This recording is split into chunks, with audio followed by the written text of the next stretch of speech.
Buenos días, el día de hoy yo les hablaré de la reconstrucción de dientes por medio de pines intradentinarios para la materia de Odontología Restauradora 2.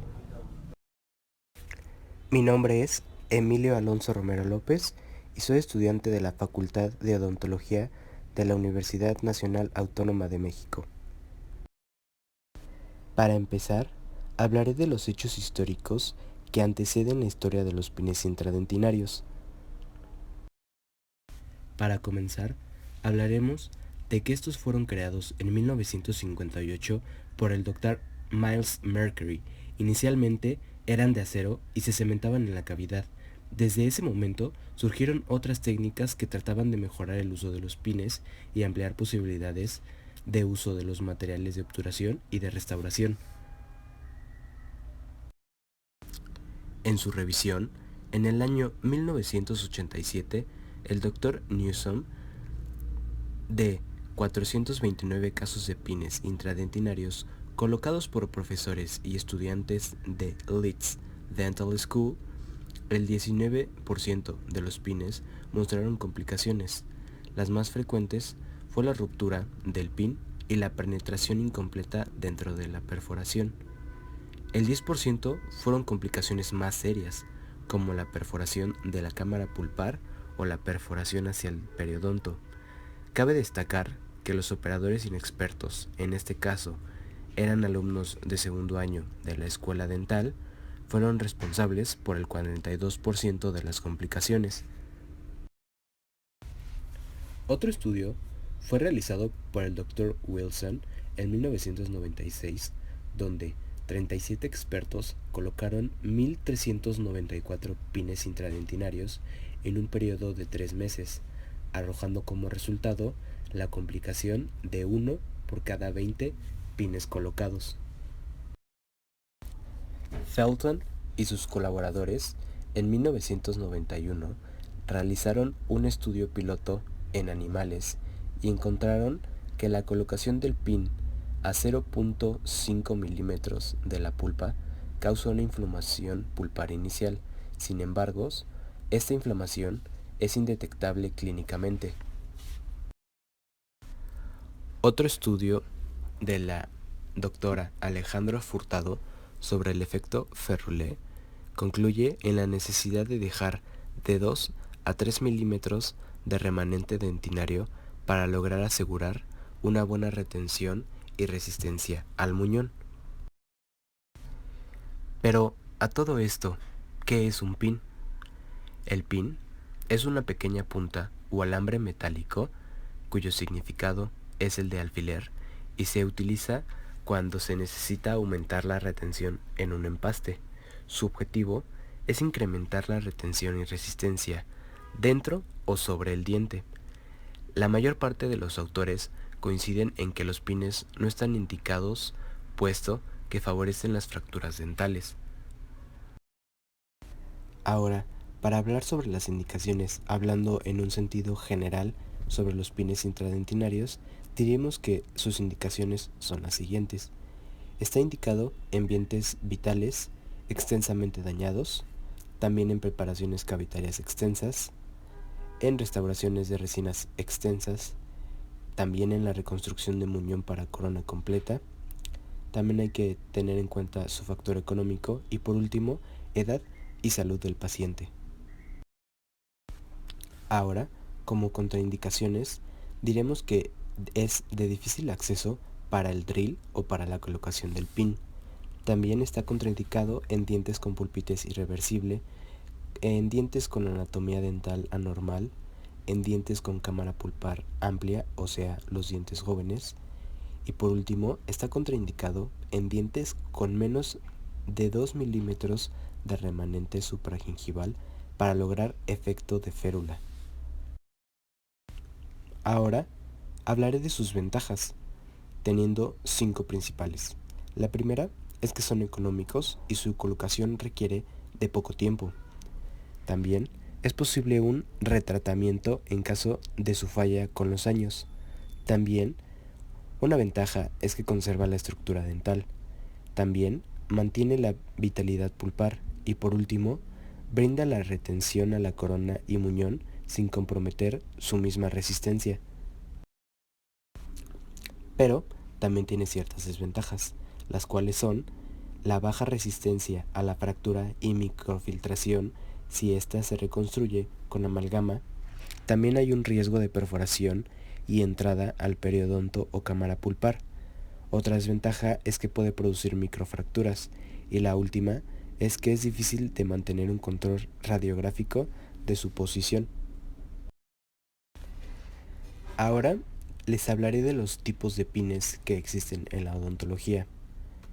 Aunque existen varias clasificaciones de acuerdo a diversos autores, de manera simplificada podemos clasificar a los pines de la siguiente manera: anclajes cementados, anclajes de fricción y por último, anclajes roscados. Para comenzar, hablaré del anclaje cementado. En 1958, Merkley descubrió una técnica de restauración con amalgama en la que se cementaban pines de acero inoxidable, cuyos orificios tienen diámetros que van desde los 0.0025 a 0.05 milímetros mayores que el diámetro del pin. En esta técnica, los pines deben de ser torcidos y probados antes de cementarlos, y no pueden ser alterados en forma y extensión después de la cementación.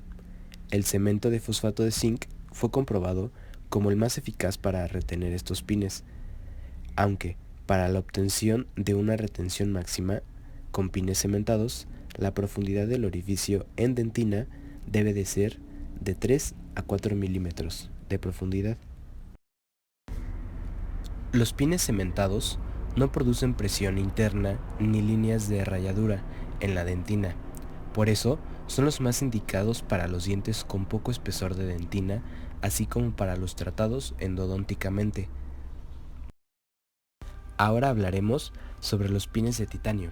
Estos son los más usados en la odontología por dos razones: su biocompatibilidad y por su módulo elástico más cercano a la dentina, ya que el titanio es un elemento químico que se trata de un metal de transición de color gris plata que tiene una alta resistencia a la corrosión y una gran resistencia mecánica.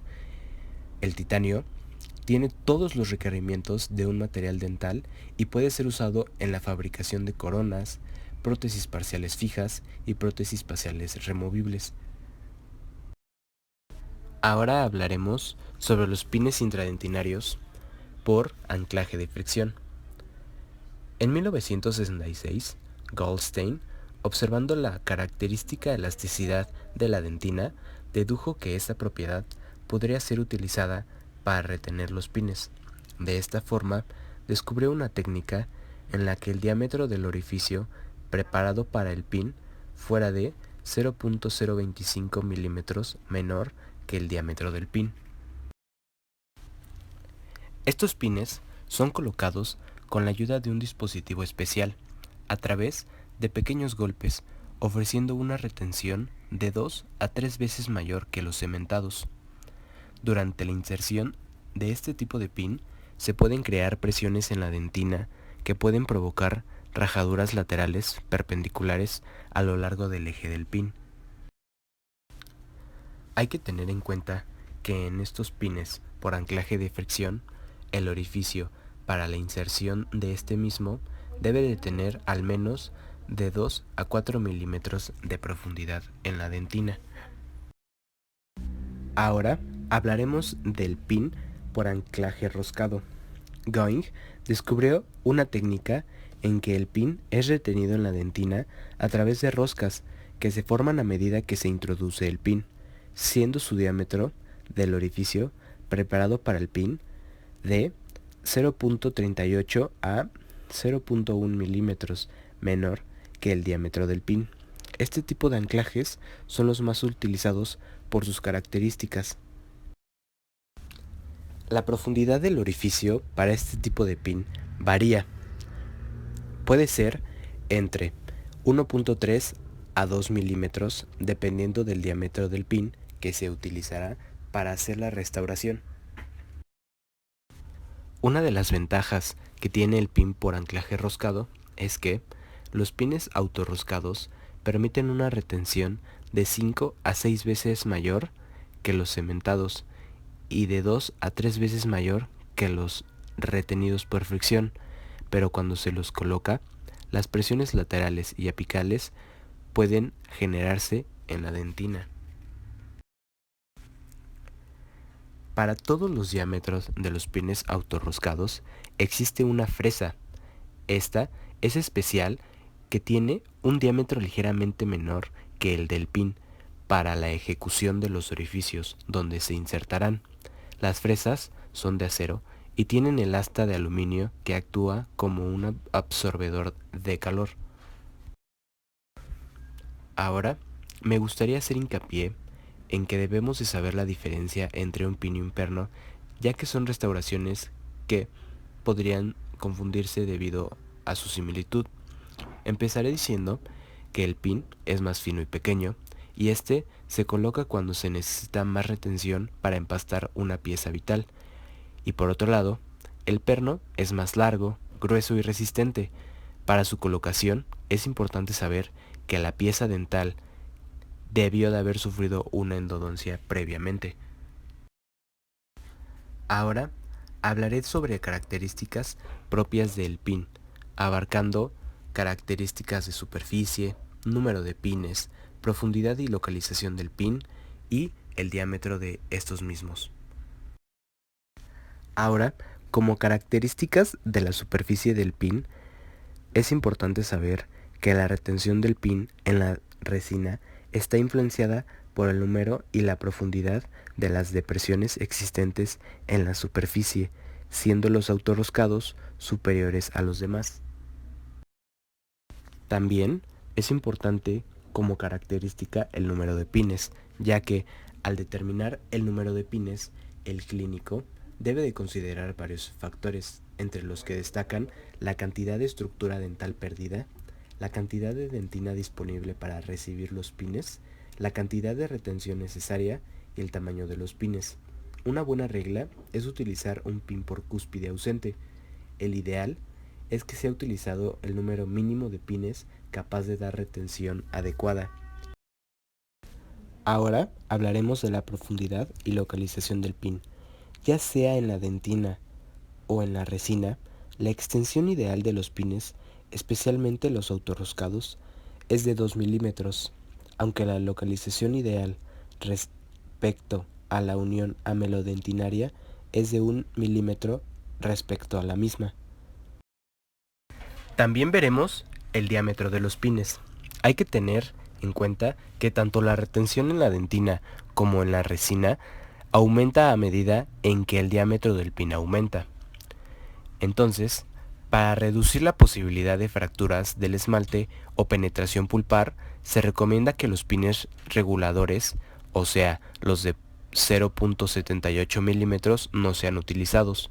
El operador debe optar por una técnica que permita la retención adecuada con el menor riesgo posible para la estructura dental residual.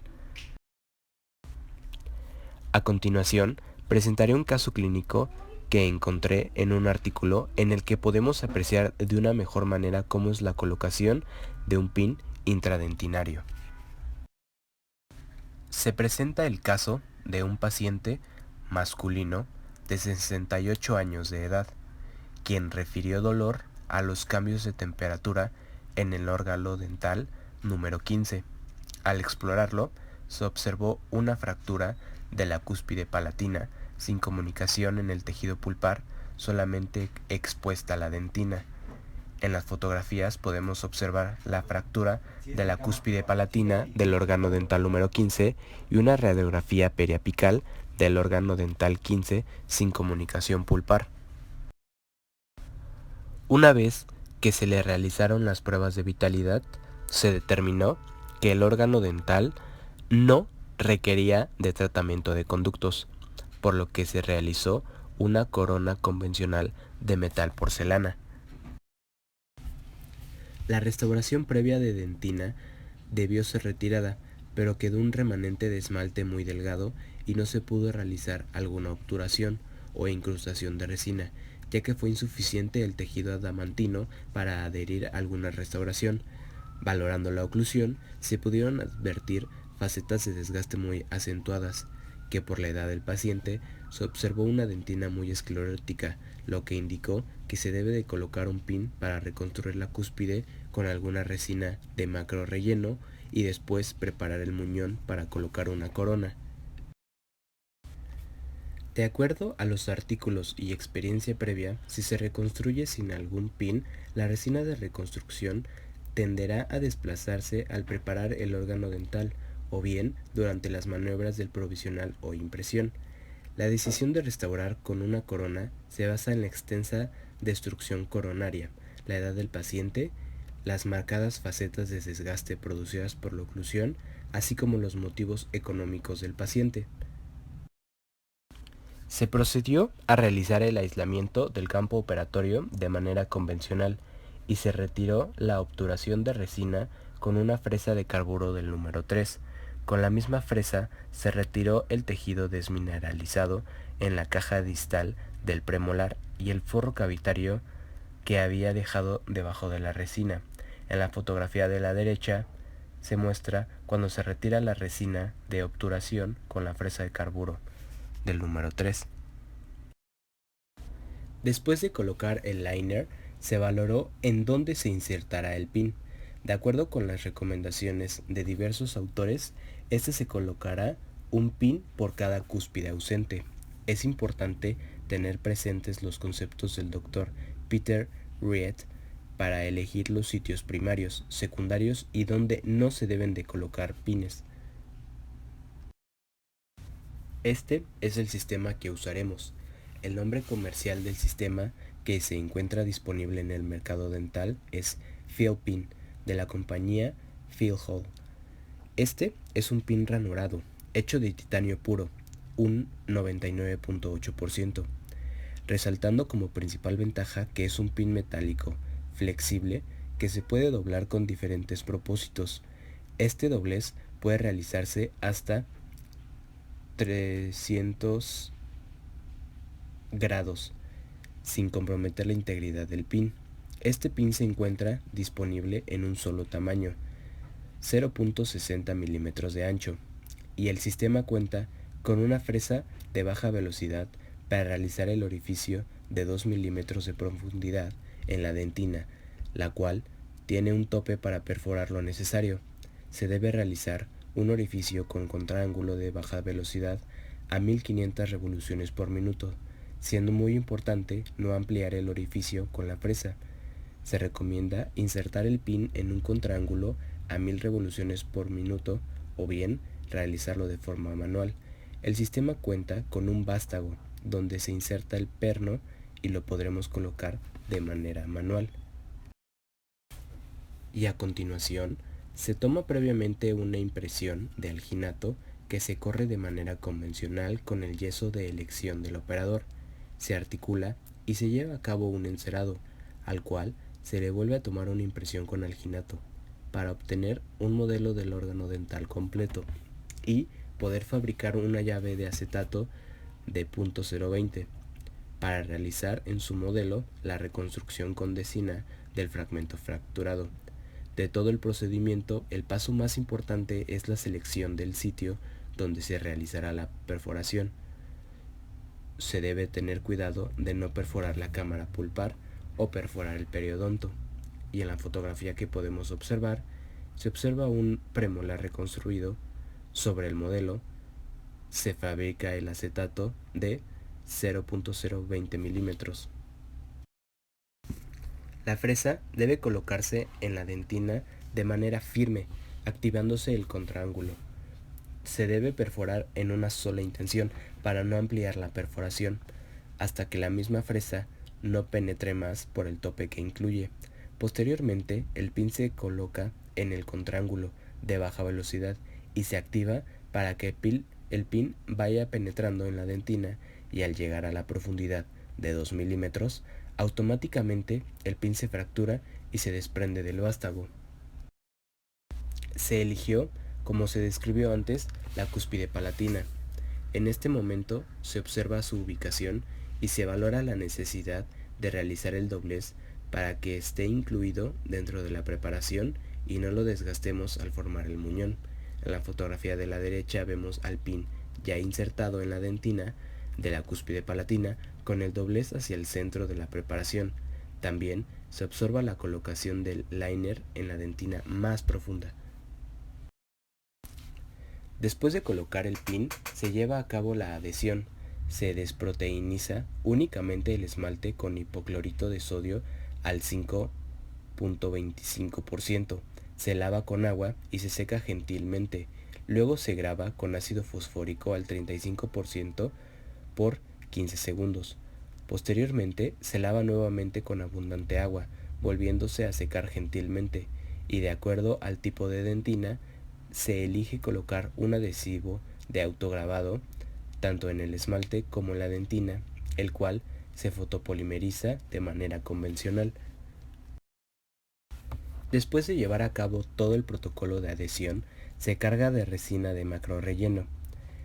El acetato que se elaboró en el modelo de yeso obtenido previamente y que tiene un grosor de .020 milímetros, llegándose a la preparación del órgano dental a restaurar.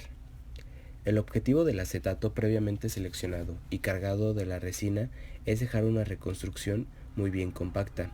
En la fotografía de la izquierda podemos ver la reconstrucción elaborada con el acetato y resina de macrorrelleno. Una vez ya polimerizada la resina, siguiendo las indicaciones del fabricante, se retira el acetato y los excedentes de resina, y el premolar está listo para llevar a cabo el tallado para recibir una corona, de acuerdo con la elección previamente planeada. Con la misma fresa que se retiró el tejido desmineralizado en la caja distal del premolar y el forro cavitario que había dejado debajo de la resina. En la imagen de la derecha podemos ver al premolar reconstruido con una resina después de colocar el pin. Ahora se lleva a cabo el tallado para una corona convencional de metal porcelana con chaflán y bisel. Se observa en la fotografía la preparación terminada, donde se puede ver la reconstrucción íntegra sin desprendimiento del material y el pin incluido en la preparación. Ahora se realizaron los procedimientos de laboratorio para fabricar la corona de metal cerámica y se procedió a cementar con un cemento autoadhesivo, después de valorar el ajuste, contactos y oclusión. Finalmente, se tomaron las fotografías finales del caso presentado. Estos son los resultados. Del lado izquierdo podemos ver la vista oclusal de la corona cementada y del lado derecho, en la imagen, podemos ver la vista vestibular de la corona vestibular de nuestro paciente. Estas fueron mis fuentes bibliográficas. Les agradezco su atención y hasta luego. Muchas gracias.